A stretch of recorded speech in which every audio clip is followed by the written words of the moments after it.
Hello friends, welcome to vector education. Vector education में आप सभी का स्वागत है।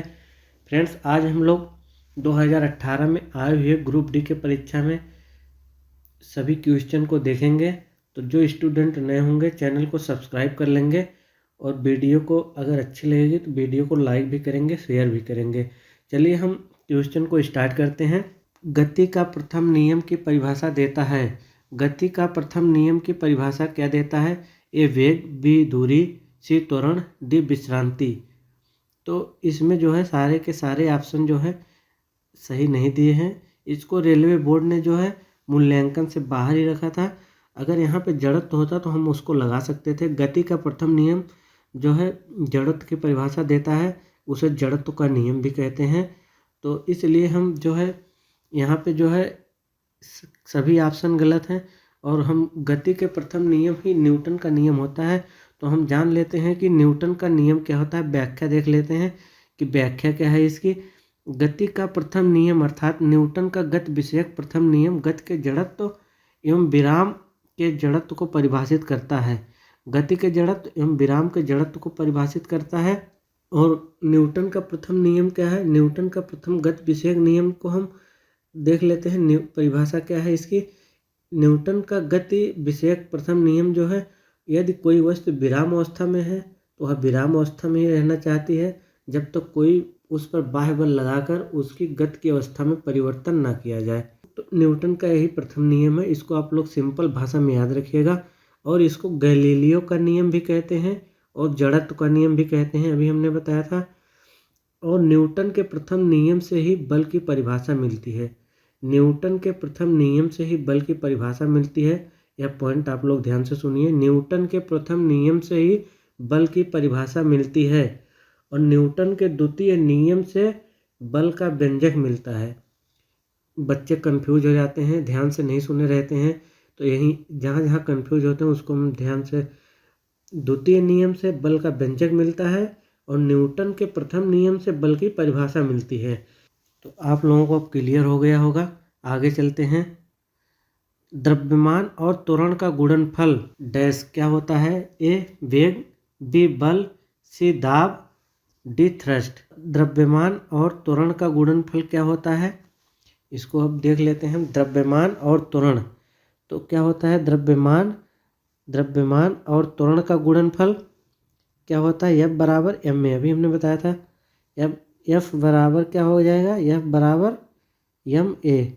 एम क्या है? द्रव्यमान, ए त्वरण। तो क्या हो गया? फोर्स। एफ क्या है? फोर्स। द्रव्यमान और त्वरण का गुणनफल बल कहलाता है। करेक्ट आंसर अपना कौन सा हो जाएगा? बी बल। कौन सा हो जाएगा? बी बल। नेक्स्ट हम देख लेते हैं। नेक्स्ट हमारा क्या है? यहाँ पे व्याख्या भी देख सकते हैं। अगर जिनको नहीं समझ में आता है वो व्याख्या को पढ़ भी सकते हैं। न्यूटन के गति विषयक द्वितीय नियम के अनुसार कि अभी हमने बताया था द्वितीय नियम जो है बल का, द्वितीय नियम से बल का व्यंजक मिलता है। एफ बराबर एम ए होता है। एफ क्या होता है? द्रव्यमान और गुण इंटू त्वरण। तो क्या हो जाएगा? बल। करेक्ट आंसर अपना क्या हो जाएगा? बल। बल का मात्रक क्या होता है? न्यूटन होता है। ये सब सिंपल चीज़ें हैं, एग्जाम में आते हैं तो सिंपल चीज़ें भी पढ़ना चाहिए। लोग कठिन कठिन चीज़ पढ़ना चाहते हैं और सिंपल कंफ्यूज हो जाते हैं एग्जाम में जाके। नेक्स्ट देख लेते हैं। द्रव्यमान और वेग का गुणन क्या कहलाता है? द्रव्यमान और वेग का गुणन क्या कहलाता है गाइस? द्रव्यमान और वेग, वेग का गुणन क्या होता है? समवेग होता है। समवेग, मास इंटू वेग जो है समवेग होता है। इसको पी से डिनोट करते हैं। तो करेक्ट आंसर क्या हो जाएगा अपना? ए समवेग। द्रव्यमान और वेग का गुणनफल समवेग होता है। यहाँ भी देखिए ग्रुप डी 25 सितंबर 2018 सेकंड पॉली में आया हुआ है। आगे चलते हैं गाइस। इसका हम एक्सप्लेनेशन देख लेते हैं। एक्सप्लेनेशन क्या है? अभी जो हमने बताया वही एक्सप्लेनेशन है। इसको आप, इसकी परिभाषा भी यही होती है। द्रव्यमान तथा वेग का गुणनफल समवेग कहलाता है। समवेग बराबर द्रव्यमान इज इक्वल टू, समवेग बराबर द्रव्यमान इंटू वेग, मास इंटू वेलोसिटी। द्रव्यमान तथा वेग के गुणनफल को समवेग कहते हैं। नेक्स्ट आगे चलते हैं फ्रेंड्स। दाब की एसआई इकाई है, दाब की एसआई इकाई है, दाब की एसआई इकाई क्या है? दाब की एसआई इकाई पास्कल है, सबको पता है। दाब का फार्मूला क्या होता है? P बराबर एफ बाई ए होता है, एफ बाई ए होता है। एफ क्या होता है? फोर्स होता है। ये क्या होता है? एरिया, एकांक क्षेत्रफल पर लगने वाला बल ही दाब कहलाता है। और इसका एसआई यूनिट जो है पास्कल होता है। एक पास्कल बराबर बल का मात्रक क्या हो जाएगा? न्यूटन। इसका हो जाएगा मीटर स्क्वायर, न्यूटन हो जाएगा। और एरिया का हो जाएगा मीटर स्क्वायर, तो क्या हो जाएगा? न्यूटन पर मीटर स्क्वायर। एक पास्कल बराबर एक न्यूटन पर मीटर स्क्वायर हो जाएगा। इसको भी आप लोग याद रखिएगा। नेक्स्ट हम चलते हैं, यहाँ एक्सप्लेनेशन में दिया हुआ है, अगर जिनको न समझ में आए वो एक्सप्लेनेशन से भी पढ़ सकते हैं। नेक्स्ट हम आगे चलते हैं। सभी के सभी क्वेश्चन ग्रुप डी में आए हुए हैं। बल अपान त्वरण क्या कहलाता है? बल अपान त्वरण जो है द्रव्यमान कहलाता है। यहाँ पे हम F बराबर एम ए अभी हमारा आया था, जो है F बराबर एम ए होता है, सबको पता है। F बराबर एम ए होता है। ये क्या होता है? यहाँ पे त्वरण होता है। ये क्या होता है? त्वरण होता है। F जो है हमारा बल होता है। एम को हम इधर कर देंगे तो अपान में चला जाएगा। त्वरण को हमें बल अपान त्वरण करना है, तो हम यहाँ पे ए कर लेते हैं। यहाँ पे क्या हमारा बचेगा? एम। तो क्या हो जाएगा? द्रव्यमान। F बराबर एम ए से एम बल अपन त्वरण क्या हो जाएगा? द्रव्यमान हो जाएगा। तो करेक्ट आंसर क्या हो जाएगा? सी, द्रव्यमान। फ्रेंड्स, यहाँ एक्सप्लेनेशन में आप लोग देख सकते हैं, न्यूटन के द्वितीय नियम के अनुसार फोर्स इज इक्वल टू द्रव्यमान इंटू त्वरण। तो द्रव्यमान बराबर बल अपान त्वरण, तो आंसर क्या हो जाएगा? द्रव्यमान। नेक्स्ट आगे हम चलते हैं। हम स्लो चल रहे हैं। जिन स्टूडेंट को लग रहा होगा ज़्यादा स्लो है, वो लोग स्पीड को बढ़ा के देख सकते हैं। यूट्यूब में दिया है, यूट्यूब, क्योंकि कुछ स्टूडेंट को स्पीड में समझ में नहीं आएगा, तो हम स्लो ही चलेंगे। जिनको लगेगा कि स्लो है तो वो स्पीड को बढ़ा सकते हैं। चलिए, 72 किलोमीटर प्रति घंटा की चाल को मीटर प्रति सेकंड में दर्शाने के लिए उसे लिखेंगे।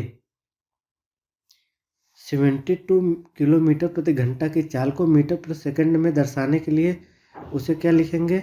72 किलोमीटर प्रति घंटा की चाल को जो है मीटर प्रति सेकंड में दर्शाने के लिए उसमें क्या करते हैं? किलोमीटर प्रति घंटा को जो है मीटर प्रति सेकंड में बदलने के लिए सबको पता है 5/18 से जो है मल्टीप्लाई करते हैं। तो यहाँ पे हम देख लेते हैं 72 इंटू 5/18, 5/18।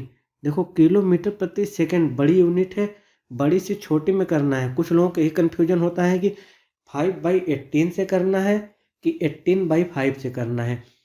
अगर बड़े से छोटा में करना है, किलोमीटर प्रति घंटा बड़ी यूनिट है, इसमें से छोटे में करना है तो छोटे 5/18 जो है, अगर इसको हम डिवाइड करेंगे तो पॉइंट में जाएगा 5/18, यह छोटा है, छोटे से करेंगे।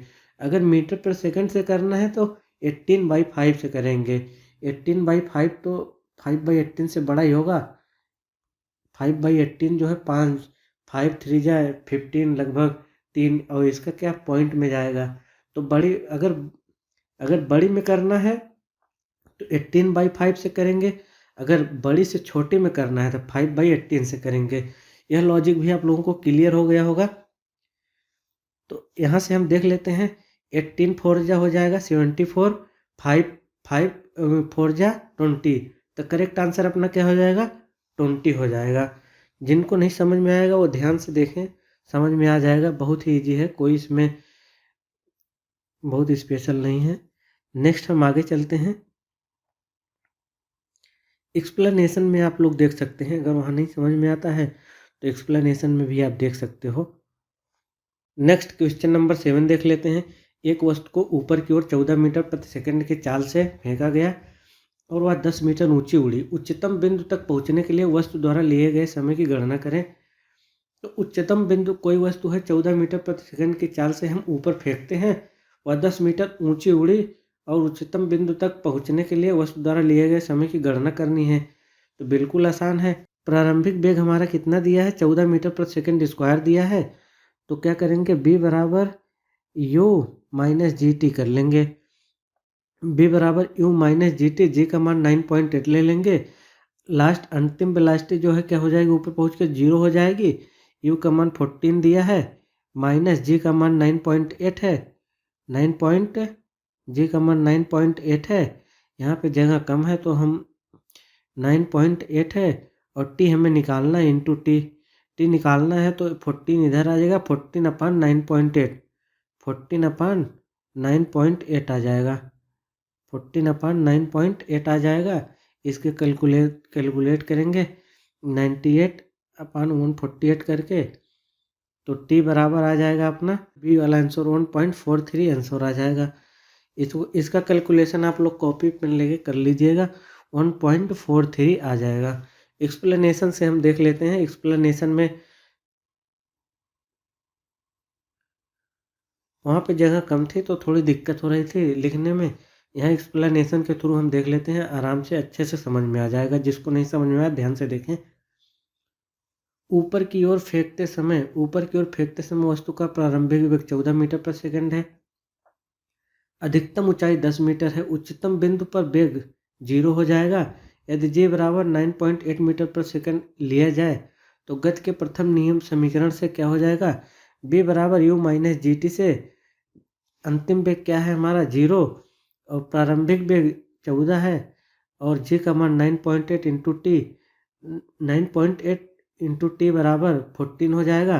t बराबर 14/9.8, तो इसका कैलकुलेशन करेंगे। t बराबर आ जाएगा 1.428, t बराबर आ जाएगा 1.428। ऑप्शन नंबर हमारा कौन सा सही था, बी। वेग से गतिमान यम द्रव्यमान के एक पिंड का संवेग क्या होगा। तो बी वेग से गतिमान एम द्रव्यमान के एक पिंड का वेग क्या होगा, एम वी होगा। संवेग जो है पी बराबर एम वी होता है। तो करेक्ट आंसर अपना क्या हो जाएगा, पी बराबर एम वी, ये हो जाएगा करेक्ट आंसर। नेक्स्ट आगे हम चलते हैं।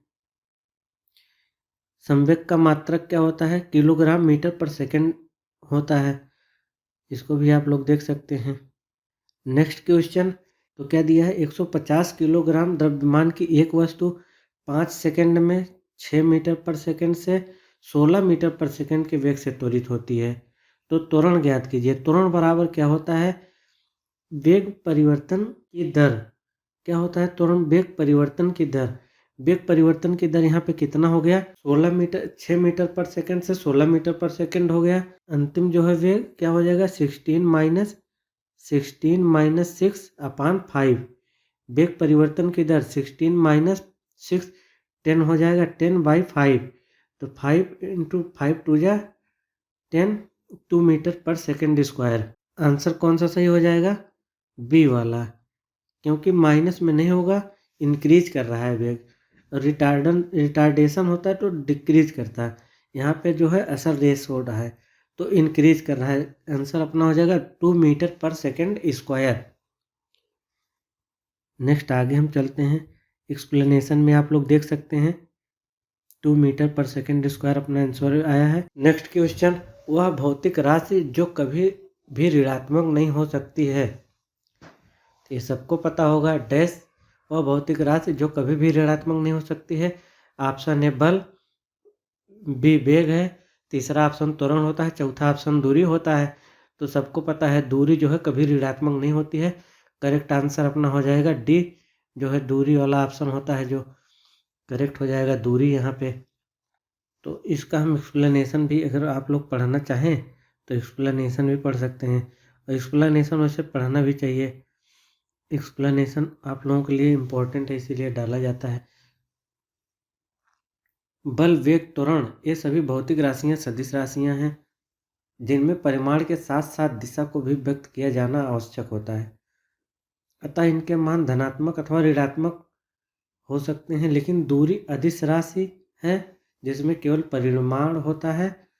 दूरी को ऋणात्मक रूप से व्यक्त नहीं किया जा सकता है। तो क्या है, दूरी को कभी भी ऋणात्मक रूप से व्यक्त नहीं किया जाता है। अर्थात दूरी हमेशा धनात्मक होती है। लंबी कूद के दौरान एक एथलीट कूदने से पहले दौड़ता है। ऐसा करना डैश क्या है? ए उसका जड़त्व कम करता है, बी उसका संवेग बढ़ाता है, सी उसका संवेग कम करता है, डी उसे भारी जड़त्व प्रदान करता है। जड़त्व कम तो करेगा नहीं उसको, क्योंकि लंबी कूद से उछलना होता है। तो करेक्ट आंसर हो जाएगा बी, उसका संवेग बढ़ाता है। लंबी कूद के दौरान एक एथलीट जो है कूदने से पहले जो है अब इस दौड़ लगा के अपना संवेग जो है बढ़ाता है। करेक्ट आंसर क्या हो जाएगा? बी, संवेग जो है बढ़ाता है। नेक्स्ट आगे हम चलते हैं, एक्सप्लेनेशन पढ़ सकते हैं आप लोग। लंबी कूद के दौरान एथलीट को अधिक से अधिक दूरी तय क्षैतिज दिशा में कूद कर प्राप्त करनी होती है, अतः वह कूदने से पहले दौड़ता है ताकि वेग में वृद्धि करके वह अपने शरीर का संवेग बढ़ा सके। धातव्य है कि एथलीट के शरीर का द्रव्यमान एवं स्थिर रहेगा, अतः कूदने से पहले संवेग का मान दौड़कर अधिक से अधिक वेग मान प्राप्त करके ही बढ़ाया जा सकता है। नेक्स्ट देख लेते हैं। नेक्स्ट है वेग समय ग्राफ पर रेखा का ढलान कहलाता है। वेग समय ग्राफ पर टी और बी, वेग समय ग्राफ पर रेखा का ढलान क्या कहलाता है? त्वरण कहलाता है। वेग जो है समय के साथ परिवर्तित होती है, तो क्या हो जाएगा? त्वरण। करेक्ट आंसर अपना हो जाएगा सी, वेग समय ग्राफ पर रेखा का ढलान जो है त्वरण कहलाता है। नेक्स्ट हम आगे चलते हैं। फ्रेंड्स, अगर आप लोगों को क्वेश्चन जेन्युइन मिल रहे हों, आप लोग चैनल को सब्सक्राइब करके और वीडियो को शेयर भी करें। नेक्स्ट हम चलते हैं। एक सदिश राशि में परिमाण और दिशा दोनों होते हैं, जबकि अदिश राशि में केवल परिमाण होता है और दिशा नहीं होती है। निम्न में से कौन एक सदिश राशि है? फ्रेंड्स, निम्न में से कौन सी एक सदिश राशि है? सबको पता है सदिश राशि में परिमाण और दिशा दोनों होते हैं। तो निम्न में से एक सदिश राशि जो है ऊर्जा जो है एक अदिश राशि है, कार्य भी अदिश राशि है और गति भी एक अदिश राशि है। तो जो है एक सदिश राशि कौन सा बची? विस्थापन जो है एक सदिश राशि है जिसमें परिमाण और दिशा दोनों होते हैं। नेक्स्ट, जी का मान विषुवत रेखा पर अधिक और ध्रुवों पर कम होता है। बी, पृथ्वी के केंद्र की ओर जाने पर कम होता है। सी, पृथ्वी की सतह से ऊपर जाने पर बढ़ता है। डी, नियत रहता है। तो आप लोग देखिए कितने मतलब कंफ्यूजन वाला पॉइंट डाला, अगर जिसको नहीं क्लियर होगा वो गलत कर देगा। तो जी का मान विषुवत रेखा पर अधिक नहीं होता है, जी का मान विषुवत रेखा पर कम और ध्रुवों पर अधिक होता है, तो इसलिए यह गलत हो गया। पृथ्वी के केंद्र की ओर जाने पर जी का मान कम होता है, पृथ्वी के केंद्र की ओर जाने पर कम होता है, यह बिल्कुल सही है। पृथ्वी की सतह से ऊपर जाने पर बढ़ता है, पृथ्वी की सतह से ऊपर या नीचे जाने पर कम होता है, घटता है, तो यह भी गलत हो जाएगा। नियत रहता है, यह भी गलत है। करेक्ट हो जाएगा कौन सा? सी, जी का मान पृथ्वी की सतह से ऊपर या नीचे जाने पर जो है जी का मान कम होता है और विषुवत रेखा पर कम और ध्रुवों पर अधिक होता है जी का मान। तो करेक्ट आंसर हो जाएगा बी। एक्सप्लेनेशन भी देख सकते हैं। नेक्स्ट, डैश की एसआई इकाई न्यूटन है। डैश की एसआई इकाई न्यूटन है। तो वजन और द्रव्यमान, द्रव्यमान का तो किलोग्राम होता है, आप लोग ऑप्शन छांट सकते हैं, यहाँ गलत है। वजन और संवेग, संवेग पी बराबर क्या होता है? एम बी होता है। एम जो है द्रव्यमान, किलोग्राम मीटर पर सेकंड हो जाएगा, यह भी गलत हो जाएगा। और त्वरण का मीटर पर सेकंड स्क्वायर होता है, यह भी गलत हो जाएगा। तो बल और वजन का जो है एसआई इकाई न्यूटन है। करेक्ट आंसर हो जाएगा डी, न्यूटन। तो फ्रेंड्स, आज हम लोग यहीं तक रखते हैं, इसके बाद हम लोग इसके आगे जो है कल करेंगे। तो इसके लिए आप लोग जो है चैनल को सब्सक्राइब करके बेल आइकन दबा दें। अगर वीडियो अच्छी लगे तो आप लोग चैनल को सब्सक्राइब कर लें और वीडियो को शेयर लाइक भी करना ना भूलें। Thanks for watching, please like share and subscribe.